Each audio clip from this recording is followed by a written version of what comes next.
네, 오늘 주시는 말씀 같이 볼까요? 오늘은 마태복음 5장 13절 말씀입니다. 네, 마태복음 계속 이어서 마태복음 5장 13절, 오늘은 딱 한 절 말씀입니다. 오늘 한 절 말씀인데 우리 다 같이 일어나서 하나님 말씀 같이 합독함으로 하나님 말씀 같이 받도록 하겠습니다. 마태복음 5장 13절 합독합니다. 시작. 너희는 세상의 소금이니 소금이 만일 그 맛을 잃으면 무엇으로 짜게 하리요? 후에는 아무 쓸데 없어 다만 밖에 버려져 사람에게 밟힐 뿐이니라. 아멘. 앉아주시기 바랍니다. 빈포인트에 저기가 다시 되네요. 네, 배터리가 떨어진 줄 알았습니다. 자, 오늘은 왜 소금인가 라는 제목으로 말씀드릴 텐데요. 제가 잠깐 기도하고 말씀 같이 듣겠습니다. 존귀하신 아버지 감사합니다. 오늘도 주님의 귀한 백성들 자녀들을 이 자리에 불러주시고 우리가 하나님의 말씀 가운데 엎드려 들을 수 있도록 인도하시니 감사합니다. 성령 하나님 살아계시오니 우리 귀하고 복된 성도님들의 심령 가운데 역사하여 주시고 주의 말씀으로 깨우치며 하나님 말씀 앞에 아멘할 수 있도록 역사하여 주시옵소서. 허물 많은 종의 모든 죄악 가리시고 하나님의 영광만 드러내시길 소망하고 감사드리며 예수님의 이름으로 기도드립니다. 아멘. 아멘. 우리 인사 다시 한번 나누겠습니다. 사랑합니다. 축복합니다. 네, 사랑합니다. 축복합니다. 네, 좋습니다. 감사합니다. 이제 기억하신다면 오늘 이 본문은 사실 몇 주쯤 전에, 불과 몇 주 전에 우리 엘림교회 담임하시는 이성윤 목사님께서 다루어 주신 본문 말씀이에요. 그리스도인의 정체성이라는 제목으로 말씀을 전해 주셨는데요. 얼마 안 되어서 바로 같은 본문을 다뤄야 되는 제 입장이 참 곤란했습니다. 네, 이걸 어떻게 해야 되나 부담이 좀 되더라고요. 그리고 또 원래는 지난주에 이제 광고 보신 분들은 마태복음 5장 13절에서 16절까지 우리가 보통 빛과 소금을 이제 묶어가지고 함께 다루잖아요. 저도 다루려고 생각을 했었고 또 제목도 빛과 소금으로 살라 이렇게 정했었습니다. 제가 보통 주일 예배 마치면 그 다음 주 주일 설교를 이제 시작을 하는데 막상 본문을 딱 들여다 보니까 이 두 가지를 따로 봐야 되는 이제 이유가 있다라는 것을 발견을 했습니다. 다시 말하면 소금은 소금대로, 빛은 빛대로 조금 다른 이 의미가 있다는 걸 알았습니다. 보통 이게 같이 묶어가지고 우리 이소연 목사님 다루신 대로 어떤 그리스도인의 정체성이나 이런 부분을 다룰 수도 있고 흔히 소금처럼 혹은 빛처럼 살아라라는 이런 어떤 윤리적인 명령으로 이 본문을 다루는 게 좀 일반적입니다. 그럴 수도 있고 또 뭐 틀린 건 아닙니다. 그런데 기존의 설교가 대부분 그런 식으로 진행은 됐지만 제가 좀 보다 보니 결국은 16절 마지막에 16절 이 본문 그 본문을 묶어서 보면 마지막에 16절에 착한 행실이라는 이제 표현이 나오는데 그렇게 착한 행실에 이제 포인트를 두고 가게 돼 있습니다. 저도 그렇게 생각을 했어요. 그리고 저도 그렇게 좀 편하게 가보자 뭐 이런 마음을 조금 처음엔 생각했더랬습니다. 근데 이제 여러분들도 저를 좀 경험해 보셔서 알겠지만 성경이 못돼 먹어가지고 그냥 가만히 안 두고 이렇게도 뒤집어보고 저렇게도 파보고 쪼개보고 뭐 하다 보니 이거 조금 다르다. 소금은 소금대로 다뤄야 한다. 빛은 빛대로 다뤄야 한다라는 생각이 들었습니다. 그래서 일반적으로 여러분들이 익숙한 내용들을 받으시되 오늘은 소금은 소금대로 또 다음 주에는 빛은 빛대로 특별히 오늘 제목처럼 왜 하필 소금인가라는 질문을 하면서 우리가 오늘 본문을 좀 들여다봤으면 좋겠습니다. 소금하면 여러분도 어떤 생각이 나실지 모르겠습니다. 보통은 이제 음식에 치는 양념으로 생각을 하시는데요. 지금 현대부터 성경이 다루고 있는 고대 시대까지 소금은 사실 상당히 많은 용도로 또 많은 영향력을 끼쳤던 존재입니다. 소금을 라틴어로 뭐라고 하냐면요. 살라리우스 이렇게 발음합니다. 살라리우스. 살라리우스가 소금의 라틴어인데 이게 급료, 요즘에 말하는 봉급, 셀러리라는 영어 단어의 어원이에요. 그리고 흥미롭게도 군인을 나타내는 영어인 soldier라는 단어의 어원이기도 합니다. 신기하죠? 왜 그렇게 봤더니 로마 시대의 군인들에게 급료를 소금으로 주는 때가 있었다고 해요. 그리고 심지어는 로마 시대뿐만 아니라 고대 시대에는 소금이 가치가 되게 이렇게 높아가지고 화폐로 쓰였다고 합니다. 그러니까 역사학자들은 로마가 되게 강력한 나라였잖아요. 로마가 그렇게 강력했던 이유 중에 하나가 이 소금을 경제적인 이 소금을 이렇게 무역을 해서 경제적인 부를 쌓는 것이 큰 강력한 힘의 원천이었다고 이야기를 합니다. 로마 초기에 보면 로마 영토였던 티베르 강 하구에 그 큰 염전을 인공적으로 개발을 했대요. 근데 그 염전이 당대 그 유럽 지역의 최대의 염전이었다고 합니다. 여러분들 이런 얘기 들어보셨죠? 로마 하면 모든 길은 로마로 통한다. 들어보셨잖아요. 로마라는 이 나라는 길을 닦은 것으로 아주 유명해요. 군사용으로도 그렇고 경제용으로도 그렇고. 그런데 로마의 모든 길 중에 제일 초기에 개발했던 가장 첫 번째 큰 대로의 이름이 비아 살라리스예요. 비아 살라리스. 비아 살라리아입니다. 비아 살라리아, 그러니까 소금길이에요. 소금길. 그러니까 당시에 로마가 소금으로 큰 부를 축적했다는 거 우리가 알 수가 있죠. 근데 로마뿐만이 아닙니다. 로마뿐만이 아니라 이스라엘도 당시에 소금 무역으로 제법 유명한 나라였다고 합니다. 여러분들 로마랍니다. 이스라엘의 그 지도를 보시면 요단강 쭉 따라서 내려오면 마지막 부분에 사해라고 불리는 곳이 있죠. 근데 사해는 사실 우리는 죽음의 바다라고 하지만 왜 죽음의 바다라고 하냐면 일반 바다보다 염분의 농도가 거의 100배 가까이 높아요. 대략 한 25% 정도 된다고 합니다. 그래서 사해라고도 불리지만 뭐라고 불려요? 염해라고 불리죠. 그러니까 소금 바다입니다. 소금 바다. 그러니까 당시에 이스라엘이 실제로 그 소금 바다인 염해에서 말하자면 염전이죠. 소금을 추출해가지고 사용했다고 하고요. 사실 그거보다도 더 유명한 건 그 사해, 그 염해에서 남서쪽 지역에 가면 소돔의 산이라는 산이 있었대요. 근데 그 산은 소금산입니다. 그러니까 암염이라고 해서 그 바위에 돌에 암석에 소금이 있어가지고 그 소금을 추출해서 사용할 수 있었다고 해요. 그런데 이게 양이 엄청 많아서 당시 염해라는 이 바다에서 얻었던 소금이 대략 한 3분의 1 정도라면 이 암염에서 추출했던 소금의 양은 3분의 2 정도가 되었다고 합니다. 그러니까 훨씬 더 많은 양을 그곳에서 얻은 거였죠. 뭐 여튼 소금은 되게 그 당시에 가치가 큰 존재였어요. 그래서 조금 다 정리를 해보면 그 당시 소금이라는 것은 역사적으로 보면 크게 두 가지 의미를 가지고 있어요. 어떤 의미냐면 첫 번째는 매우 가치가 높은 중요한 존재였습니다. 우리 지금보다도 훨씬 더 값어치가 높은 존재였다는 거죠. 두 번째는 가치가 컸기 때문에 그만큼 영향력도 컸습니다. 그러니까 매우 가치 있는 존재였다. 영향력이 큰 존재였다. 이게 소금이 가지고 있었던 당대의 어떤 역사적인 배경에서 알 수 있는 두 가지의 의미라는 겁니다. 자, 이 두 가지 의미를 여러분들 마음속에 조금 킵해 두셔야 돼요. 자, 킵해 두시고, 자, 그러면 이제 성경에서는 이제 소금을 어떻게 다루는지를 좀 보도록 합시다. 소금은 여러분들 생각보다 성경에 다양한 용도로 등장을 합니다. 여러분들 흔히 소금은 짠맛을 내는 맛의 용도로도 쓰이지만 부패를 방지하는, 그래서 우리나라에서도 왜 젓갈 같은 거 다 부패를 방지하기 위해서 소금을 쓰잖아요. 이 두 가지 용도가 우리 많이 알려져 있죠. 성경도 그렇습니다. 그런데 그 두 가지 말고도 의외로 되게 다양하고 특별한 용도로 소금이 쓰입니다. 예를 들면 레위기에 이런 본문이 등장을 합니다. 내 모든 소재물에 소금을 치라. 내 하나님의 언약의 소금을 내 소재에 빼지 못할지니 내 모든 예물에 소금을 드릴지니라. 이 소재라는 것은 곡식의 가루를 빻아서 이것을 가지고 하나님께 올려드리는 제사의 방식인데 그 소재에는 반드시 언약의 소금이 들어가야 돼요. 제물들은 다 정결했어야 되는데 그 소재를 정결케 하는 방법이 저렇게 소금을 치는 겁니다. 그런데 저기 보니까 그냥 소금이 아니고 뭐라고 그럽니까? 언약의 소금 그래요. 그래서 성경을 좀 더 뒤져보면 소금 언약이라는 표현도 아예 등장합니다. 민수기에 등장하는데요. 여러분들 읽어볼까요? 여러분들 같이 읽어보겠습니다. 시작. 이스라엘 자손이 여호와께 거제로 드리는 모든 성물은 내가 영구한 몫의 음식으로 너와 내 자녀에게 주노니 이는 여호와 앞에 너와 내 후손에게 영원한 소금 언약이니라. 아멘.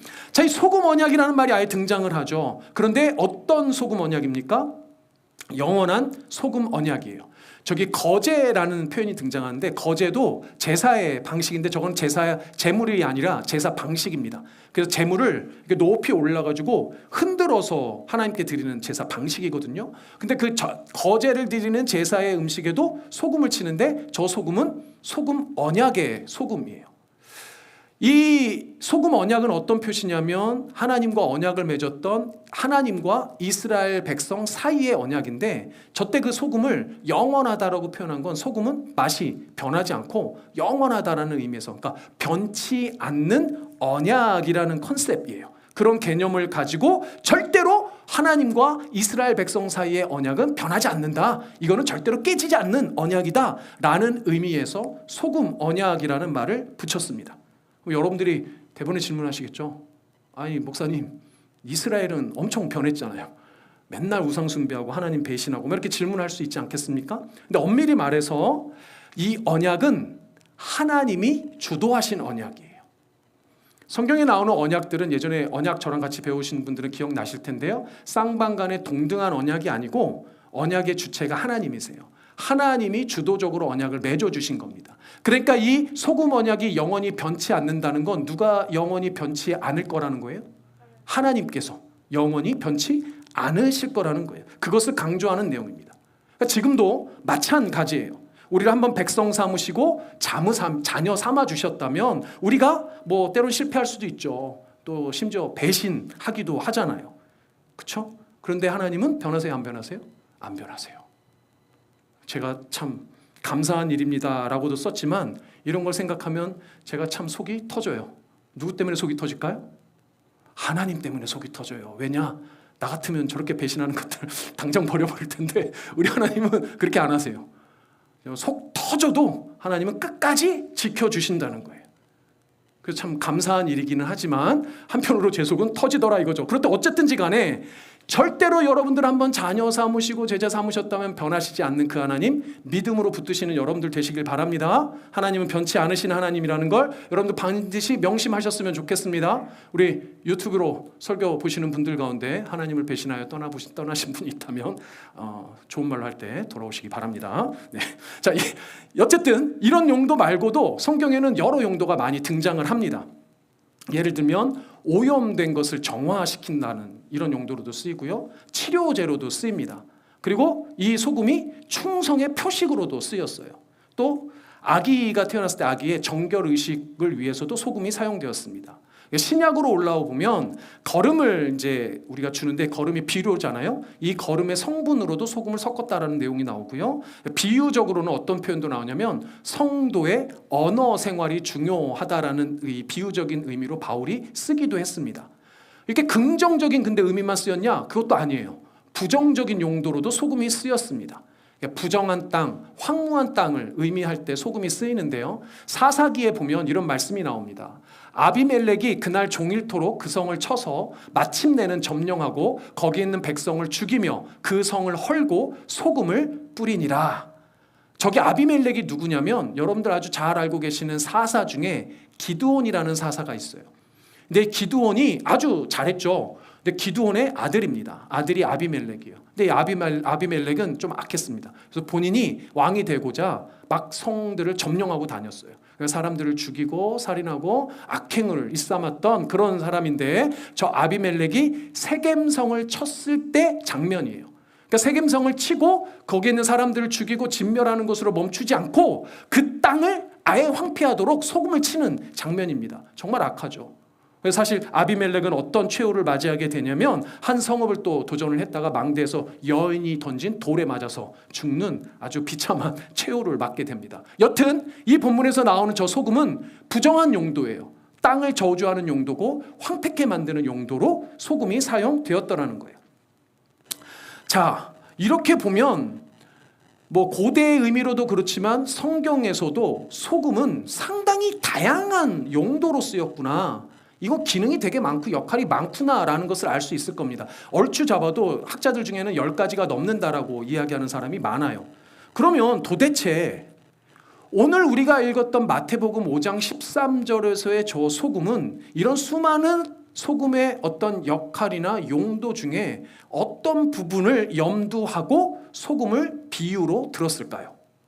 그러니까 왜 하필 소금일까요?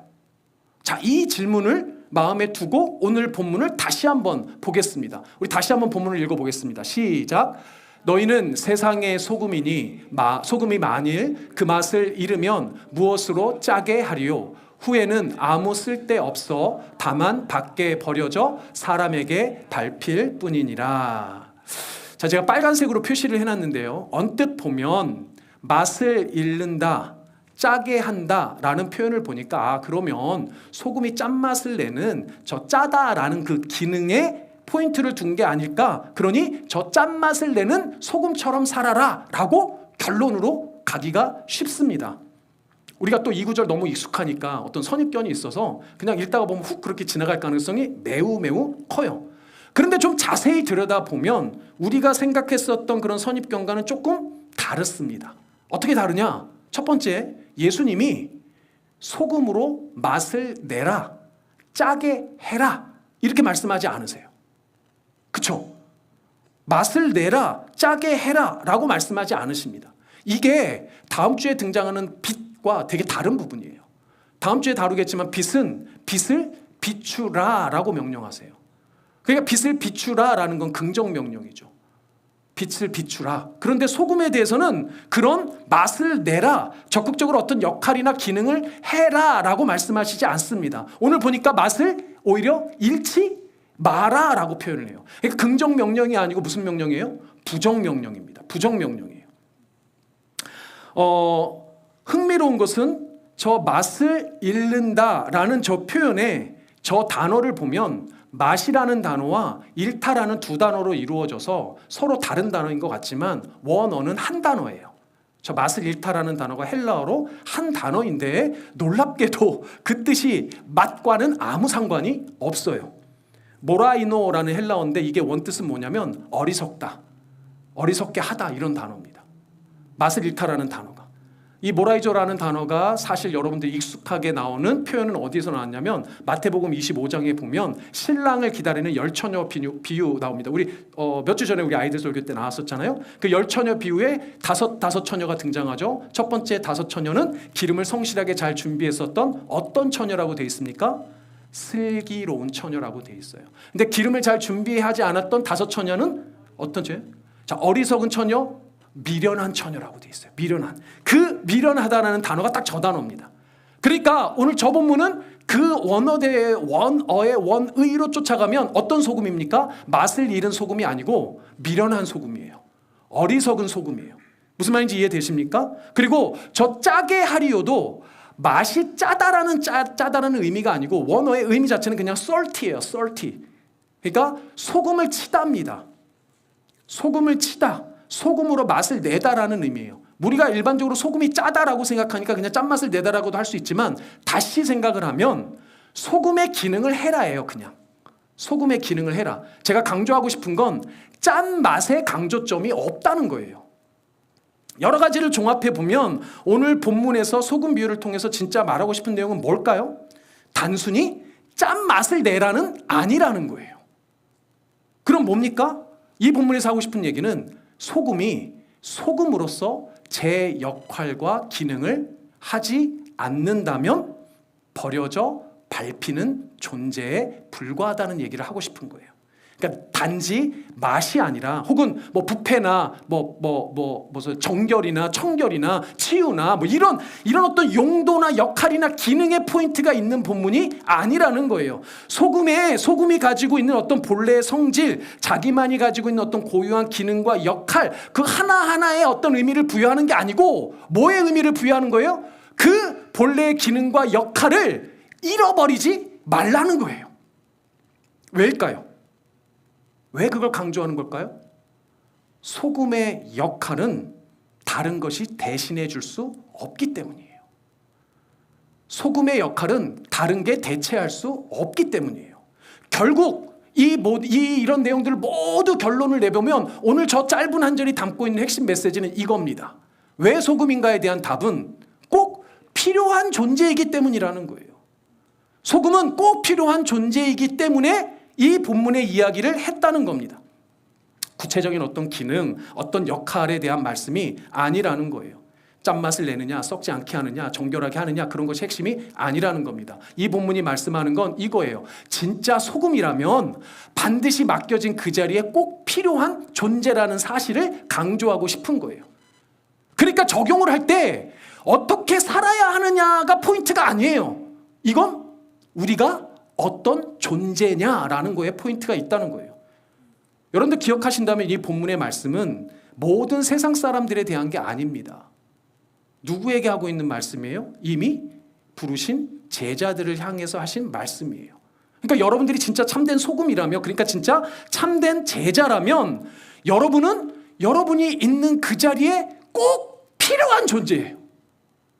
사실 맛을 잃은 소금이라는 말 자체가 말이 안 돼요. 어폐가 있어요.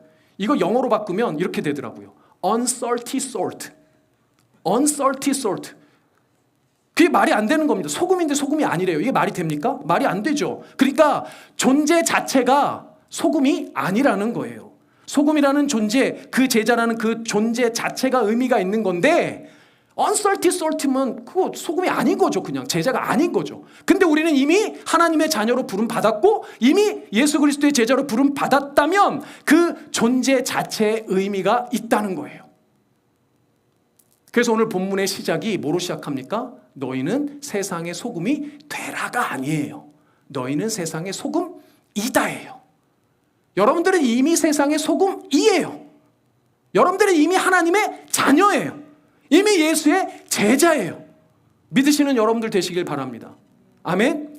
그러니까 여러분들은 이미 세상의 소금이며 이미 예수의 제자예요. 여러분들이 머무는 그곳에 여러분들이 이미 소금으로서 제자로서 꼭 필요한 존재라는 겁니다.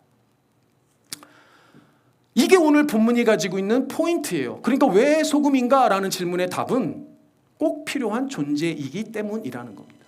그러면 이 질문은 이제 우리 앞에 어떻게 질문이 되어야 합니까?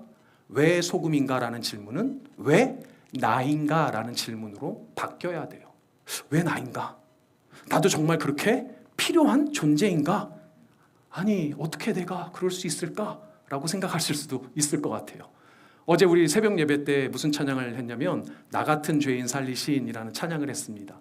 Amazing Grace라고 뭐 너무나도 유명한 찬양인데 이렇게 시작하죠. 나 같은 죄인 살리신 주 은혜 놀라워 잃었던 생명 찾았고 광명을 얻었네.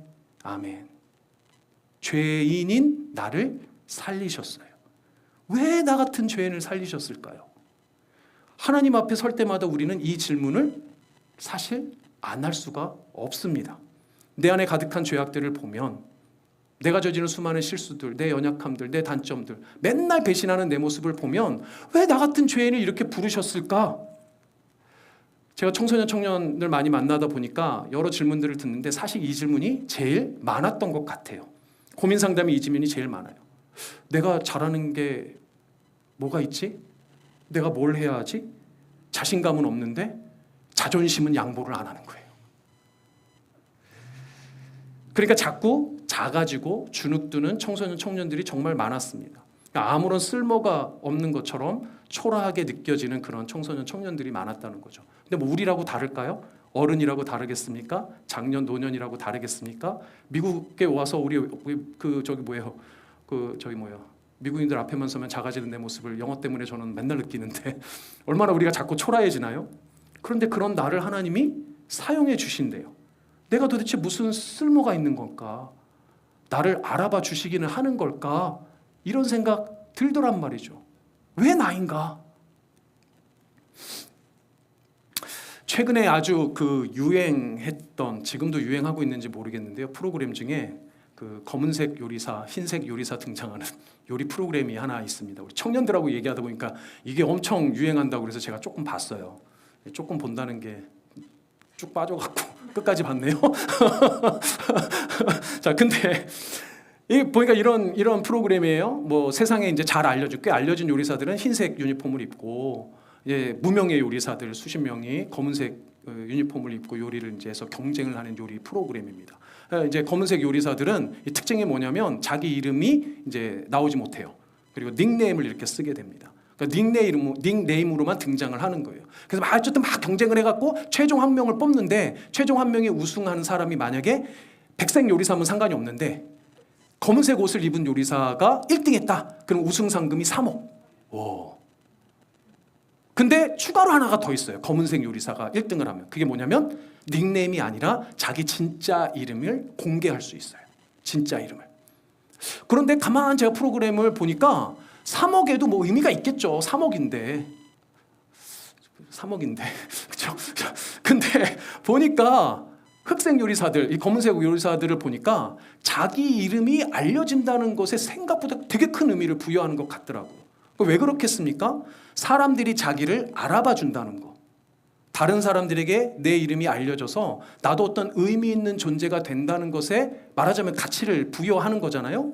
그런데 진짜 결국 우승자가 검은 그 색 요리사 중에 한 명이 됐고 진짜 이름이 공개가 됐어요. 그리고 안타깝게도 그 프로그램에서는 다른 수십 명의 검은색 요리사들의 이름은 공개되지 않았습니다. 근데 아는 사람만 아는 내용이 하나 있는데요. 제가 오늘 여러분들에게만 가르쳐 드릴게요. 그게 뭐냐면 이 프로그램에는 이 이름이 등장하지 않는데 모든 프로가 다 끝나고 엔딩 크레딧이 올라가잖아요. 이 엔딩 크레딧에는 이 사람들의 이름이 다 나옵니다. 목사님 그것까지 보셨나요? 아니 저도 주워들은 얘기예요.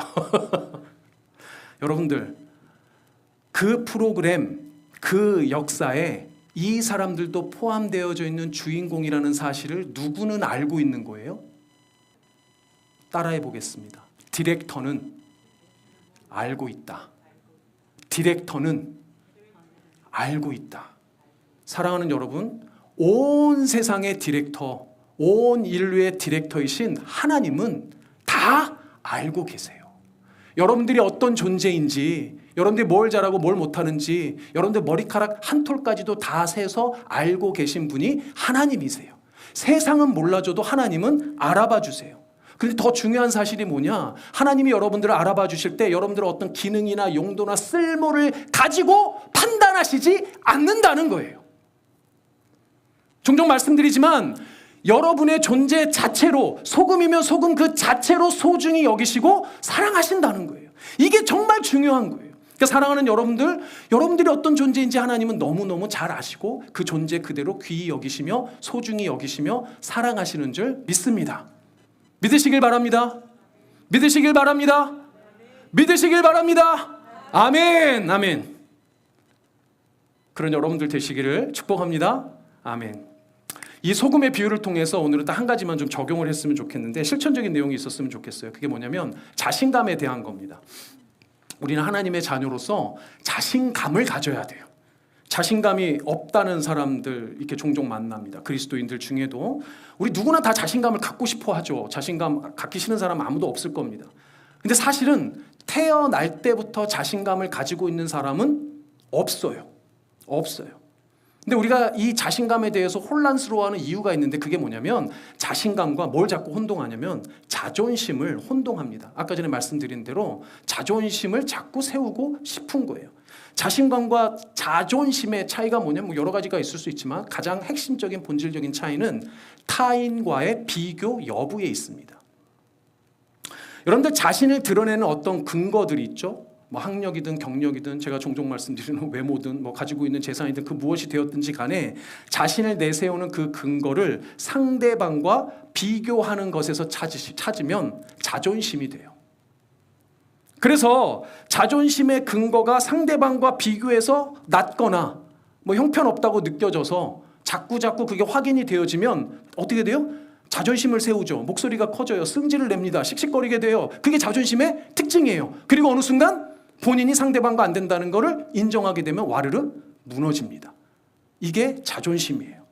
상대방은 사실은 가만히 있는데 혼자만 씩씩대는 거예요. 그리고 가만히 있는 상대방에게 뭐라고 표현합니까? 자존심 상했다라고 표현해요. 나 자존심 상했어. 자존심 상했다고 이렇게 하소연을 합니다. 스스로 타인과 비교하면서 그 근거가 낮다고 혹은 없다고 판단되면 자신감이 아니고 뭐가 상하는 거예요? 자존심이 상하는 거예요. 그리고 여러분들 뒤집어 보면 자신감 상했다라는 표현 쓰나요? 자신감 상했다라는 표현은 쓰지 않습니다. 이유는 자신감은 타인과 비교해서 오는 게 아니기 때문에 그래요. 자신감은 사실은 자신감의 가장 중요한 기준은 나 자신을 잘 아는 것에서 시작해요. 자신감은 나를 잘 아는 거예요. 근데 생각보다 여러분들 인간이 되게 이상해서 자기 자신을 잘 모릅니다.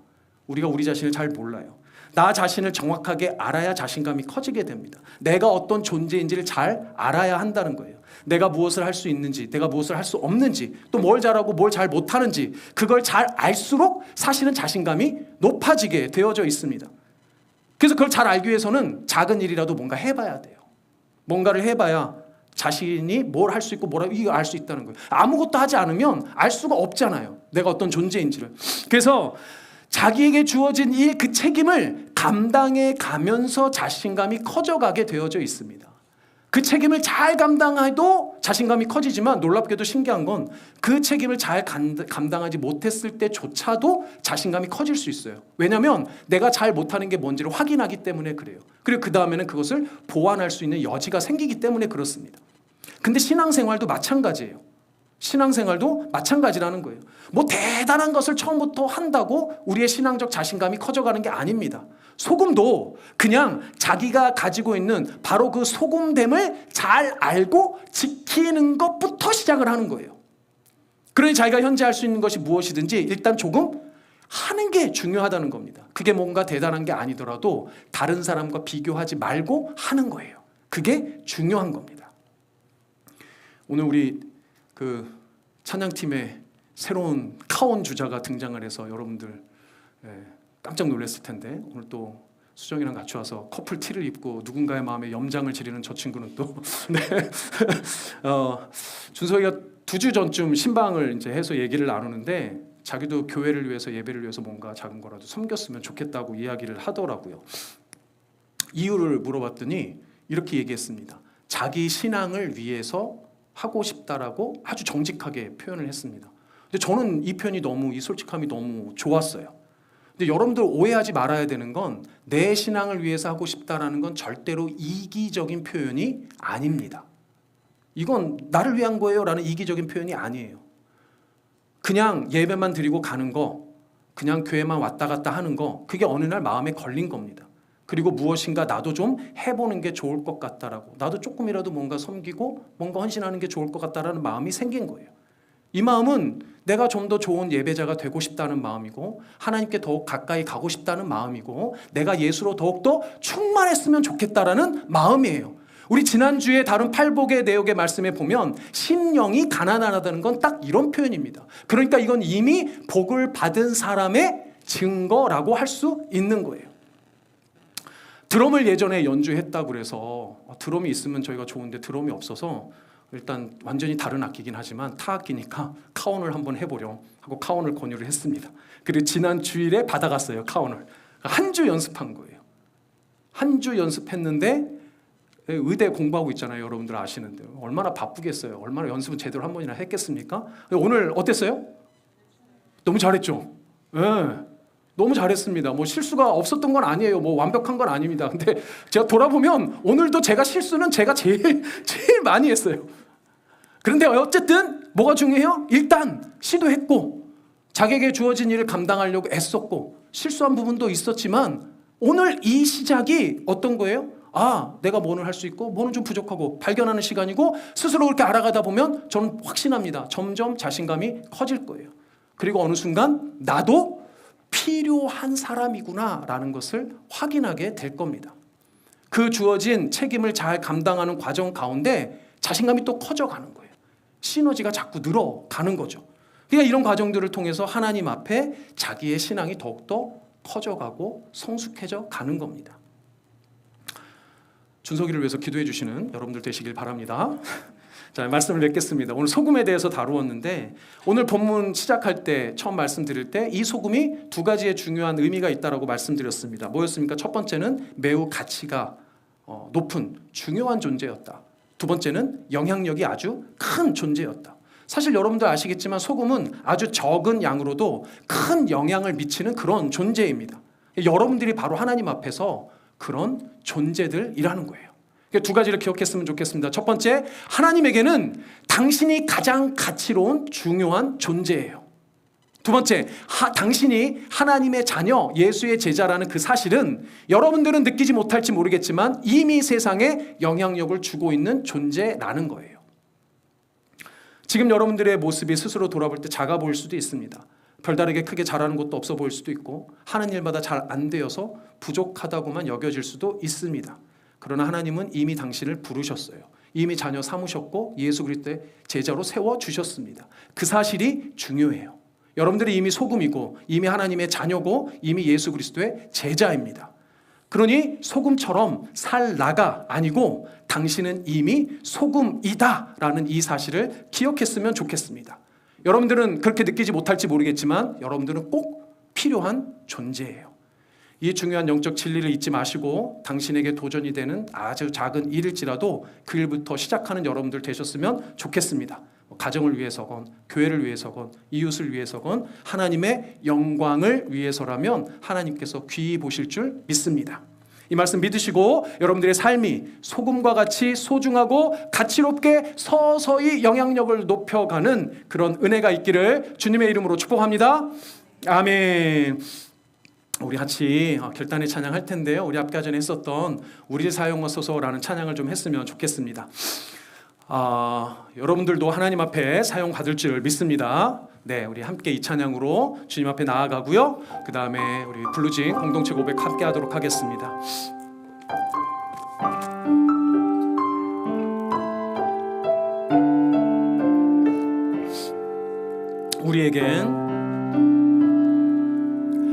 우리에겐 소원이 하나 있네. 주님 다시 오실 그날까지 우리 가슴에 새긴 주의 십자가 사랑 나의 교회를 사랑케 하네. 주의 교회를 향한 우리 마음 희생과 포기와 가난과 고난 하물며 죽음조차 우릴 막을 수 없네. 우리 교회는 이 땅의 희망 교회를 교회되게 예배되게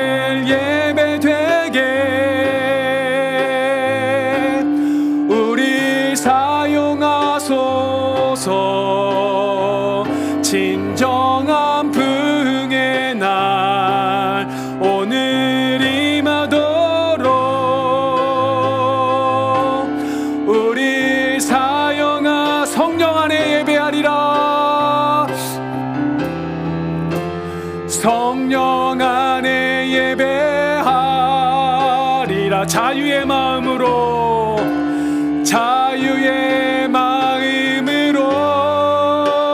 사랑으로 사역하리라. 사랑으로 사역하. 교회는 생명이니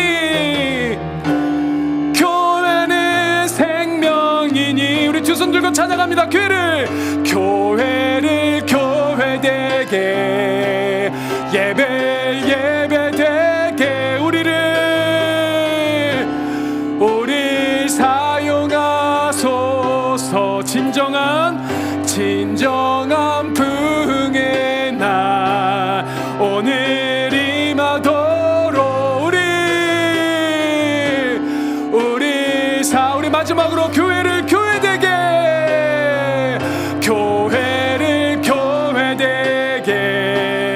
예배되 나를 사용하소서.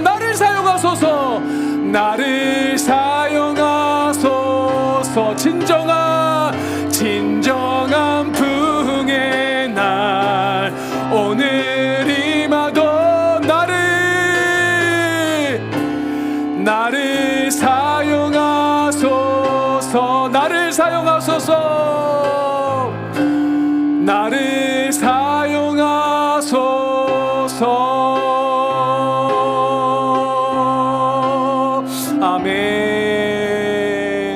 아멘. 제 잠깐 기도하겠습니다. 아버지 감사합니다. 감사합니다. 우리를 사용하여 주시옵소서. 나를 사용하여 주시옵소서.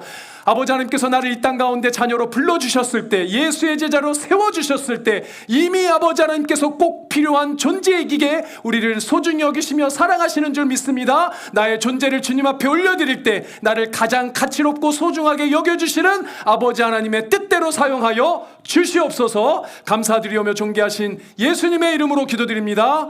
아멘. 아멘. 감사합니다. 이제 우리 다 같이 일어나서 블루진 공동체 고백, 우리 매월 첫째 주 우리 블루진 데이 때만 하는데요, 우리 함께 블루진 공동체 고백 함께 하고 제가 축도하고 예배 마치도록 하겠습니다. 저와 같이 함께 고백합니다. 시작. 우리는 세상으로부터 부름받은 하나님의 백성입니다. 우리는 복음을 위하여 다시 세상으로 보냄받은 예수 그리스도의 제자입니다. 우리는 오직 하나님만을 찬양하고 경배하는 하나님의 예배자가 되겠습니다. 우리는 생명의 복을 받은 하나님의 형상으로서 세상을 축복하는 소명자가 되겠습니다. 우리는 하나님 말씀의 빛된 복음으로 세상을 밝히는 전도자가 되겠습니다. 우리는 행함과 진실함으로 교회와 이웃을 섬기는 화목제가 되겠습니다. 그리하여 하나님 나라가 임하며 하나님께만 영광을 돌리는 주님의 공동체가 되겠습니다. 아멘. 제가 축도하겠습니다. 지금은 우리를 구원하여 주신 예수 그리스도의 은혜와 우리를 가장 사랑하시고 소중히 여기시는 아버지 하나님의 극진하신 사랑과 성령 하나님의 교통하심이 소금됨으로, 하나님의 자녀됨으로, 예수의 제자됨으로 꼭 필요한 존재임을 믿고 하나님이 주신 그 자신감을 바탕으로 이 땅 가운데 아버지의 자녀로 넉넉히 살아내기를 간절히 소망하고 작정하는 우리 사랑하고 사랑하는 블루진 한입교회 모든 성도님들의 머리 위에와 이들의 가정과 일생 위에 먼 타지에 있는 가족들에게까지 지금으로부터 영원토록 함께 있을지어다. 아멘.